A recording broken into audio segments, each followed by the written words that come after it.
नमस्कार दोस्तों, स्वागत है आप सभी का हमारे चैनल पौराणिक लोक पर। चैत्र मास की एकादशी न्यारी, पाप मिटे पाए सुख संपत्ति सारी।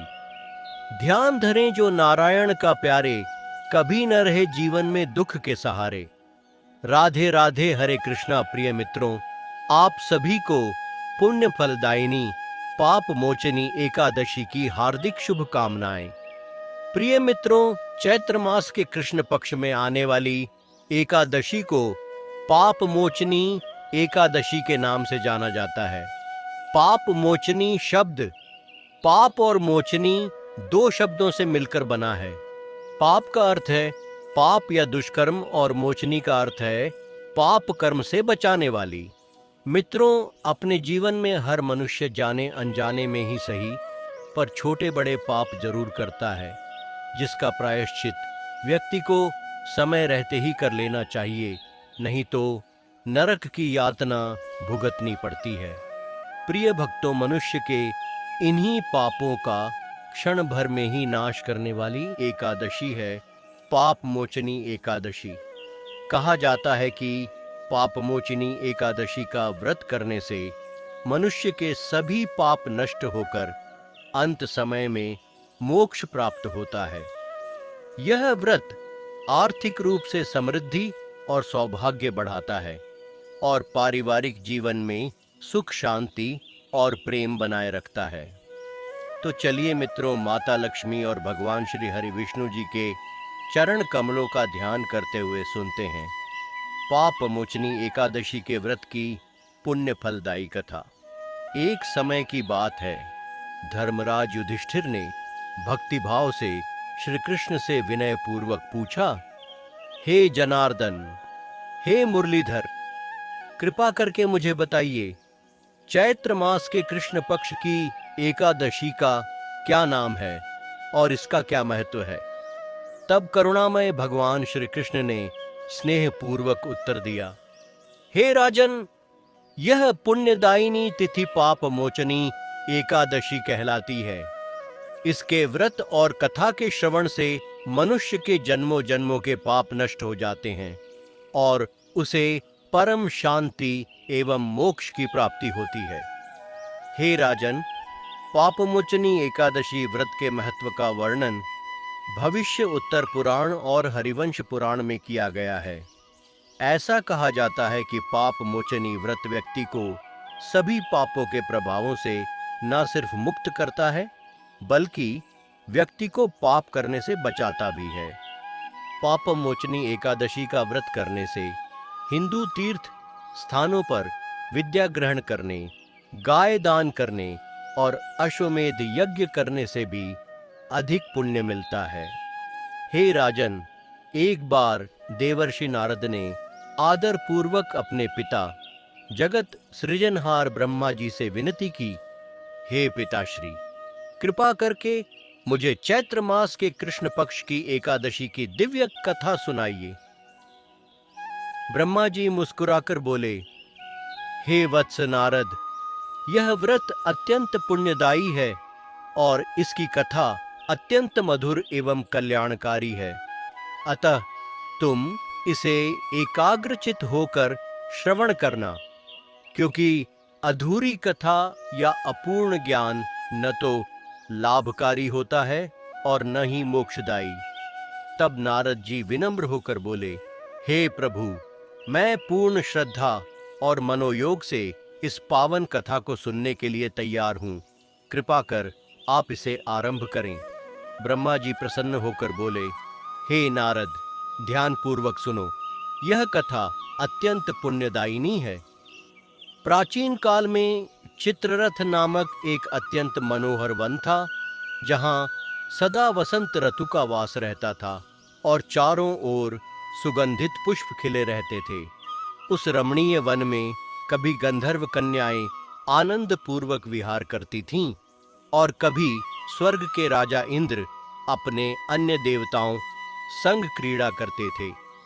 उसी वन में मेधावी नामक एक तेजस्वी ऋषि भी गहन तपस्या में लीन रहते थे, जो शिव जी के परम भक्त थे और अत्यंत संयमित जीवन जीते थे।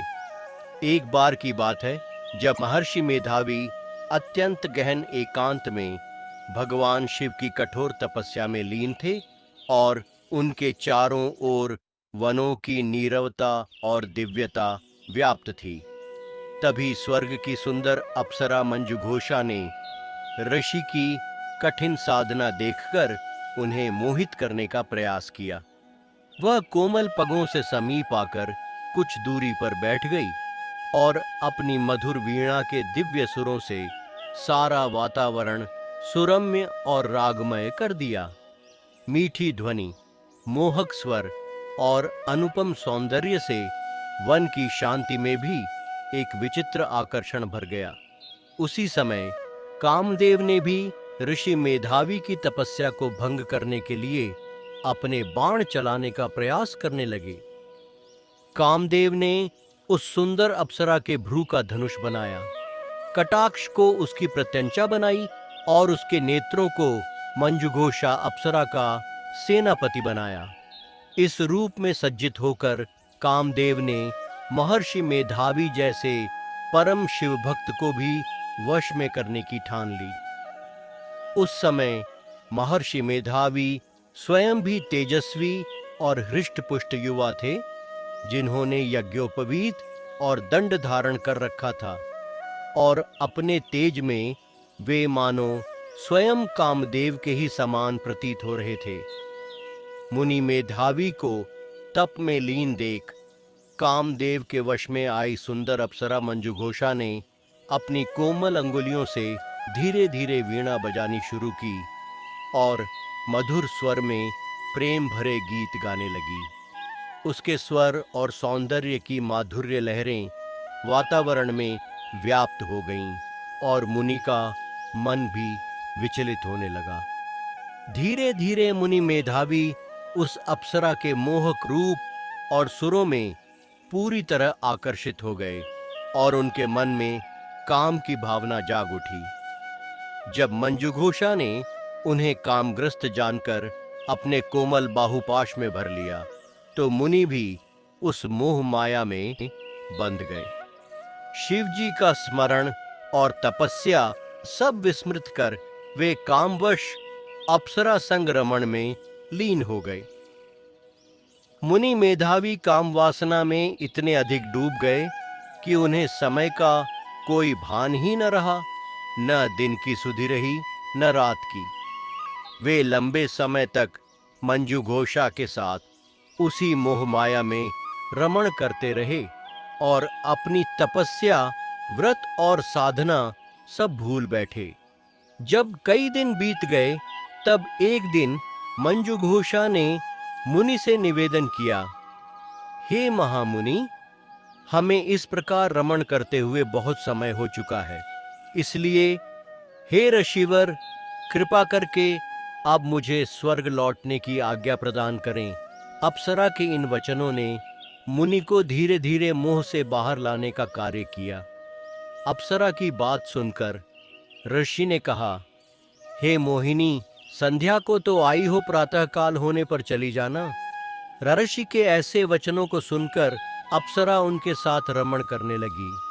इसी प्रकार दोनों ने साथ साथ बहुत समय बिताया।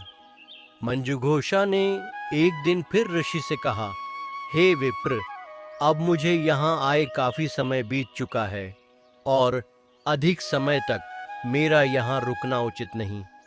कृपा करके आप मुझे कृपया स्वर्ग लौट जाने की आज्ञा दीजिए। मुनि ने इस बार भी वही कहा, हे रूपसी, अभी ज्यादा समय व्यतीत नहीं हुआ है, कुछ समय और ठहरो। मुनि की बात सुन अप्सरा ने कहा, हे ऋषिवर, आपकी रात तो कई युगों जितनी लंबी है। आप स्वयं ही सोचिए कि मुझे आपके पास आए कितना समय हो गया। अब और ज्यादा समय तक ठहरना क्या उचित है? अप्सरा की बात सुनकर मुनि मेधावी चौंक उठे और पहली बार उन्हें समय बीतने का बोध हुआ, जिससे उनका मन गहरे विचारों में डूब गया। जब उन्होंने जाना कि वे कई वर्षों तक भोग और मोह में डूबे रहे, तो उन्हें अपने तप और संयम के नष्ट हो जाने का दुख हुआ और वे मंजुघोषा को कालस्वरूप मानने लगे। अपने अमूल्य समय को व्यर्थ गंवाने की पीड़ा और ग्लानि से भरकर मुनि को अपार क्रोध आ गया और उनका चेहरा तेज से दमक उठा। अब वह भयंकर क्रोध में जलते हुए उस तप नाश करने वाली अप्सरा की तरफ भ्रुकुटी तान कर देखने लगे। क्रोध से उनके अधर कांपने लगे और इंद्रियां बेकाबू होने लगीं। क्रोध से थर-थर स्वर में मुनि ने उस अप्सरा से कहा, मेरे तप को नष्ट करने वाली दुष्टा तू महापापिनी और दुराचारिणी है, तुझ पर धिक्कार है। मैं तुझे श्राप देता हूँ कि मेरा तप नष्ट करने के पाप के कारण तू पिशाचिनी बन जा। मुनि के क्रोधयुक्त श्राप से वह अप्सरा उसी क्षण भयावह पिशाचिनी के रूप में बदल गई और उसका सुंदर रूप विकृत हो गया। यह देख वह अत्यंत दुखी होकर रोने लगी और बोली, हे महामुने, कृपा कर अब मुझ पर क्रोध त्यागें और शांत होकर यह बताइए कि इस भयंकर श्राप से मेरा उद्धार कैसे होगा। वह क्षुब्ध होकर बोली, हे ऋषिवर, मैंने तो अकेले यह सब नहीं किया, आपके साथ ही रमण किया था। अतः यदि दोष मेरा है तो उतना ही आपका भी है। फिर मुझ पर इतनी कठोरता क्यों? उसकी करुण पुकार सुनकर भी मुनि गंभीर मुद्रा में खड़े रहे। शास्त्रों में कहा गया है कि साधु संतों की संगति सदा शुभ फल देने वाली होती है और मैं तो वर्षों से आपके साथ रही हूं। वह विनम्रता से बोली, यदि आप मुझ पर कृपा नहीं करेंगे तो लोग कहेंगे कि एक पुण्यात्मा ऋषि की संगति में रहकर भी मंजुघोषा पिशाचिनी बन गई। उसने दया के भाव से प्रार्थना की, हे ऋषिवर, कृपा कर अब अपने तप का प्रभाव दिखाइए और मुझ पर प्रसन्न होकर उद्धार का कोई उपाय बताइए। मंजुघोषा की करुणामय वाणी सुनकर मुनि को अपने क्रोध और अहंकार पर गहरा पश्चाताप हुआ। उन्होंने अनुभव किया कि उन्होंने क्रोध में आकर जो श्राप दिया है वह नारी के प्रति अन्याय है और इससे उनकी स्वयं की कीर्ति भी कलंकित हो सकती है। अतः दया और करुणा से प्रेरित होकर मुनि ने पिशाचिनी बनी मंजुघोषा से कहा, तूने मेरे तप का नाश कर मुझे दुख दिया है, किंतु मैं तुझ पर दया करता हूं और तुझे इस श्राप से मुक्ति पाने का मार्ग भी बतलाऊंगा। मुनि ने कहा, चैत्र मास के कृष्ण पक्ष की जो एकादशी आती है उसे पापमोचनी एकादशी कहा जाता है और उसका व्रत अत्यंत पुण्यदायक है। यदि तू श्रद्धा और नियम पूर्वक इस एकादशी का व्रत करेगी तो तेरी पिशाचिनी योनि से मुक्ति अवश्य हो जाएगी। इतना कहकर मुनि ने मंजुघोषा को व्रत का पूरा विधि विधान विस्तार से समझा दिया और फिर अपने ही किए पाप का प्रायश्चित करने हेतु वे सीधे अपने पिता च्यवन ऋषि के पास तपस्या करने के लिए चले गए। अपने पुत्र मेधावी को सामने देखकर च्यवन ऋषि ने उसके मुख पर मलिनता और तेजहीनता स्पष्ट देख ली और गंभीर स्वर में बोले, वत्स, ऐसा क्या अनर्थ कर दिया है तूने जिससे तेरा सारा तप नष्ट हो गया और तेरा तेज भी क्षीण हो गया। यह सुनकर मेधावी मुनि लज्जा से संकोच में आकर सिर झुकाते हुए बोले, पिताश्री, मैंने मोहवश एक अप्सरा के साथ रमण कर भारी पाप किया है, इसी कारण मेरा तप और तेज मुझसे छिन गया है। आप कृपा करके मुझे इस पाप से मुक्त होने का कोई ऐसा उपाय बताइए जिससे मैं फिर से पावन हो सकूं।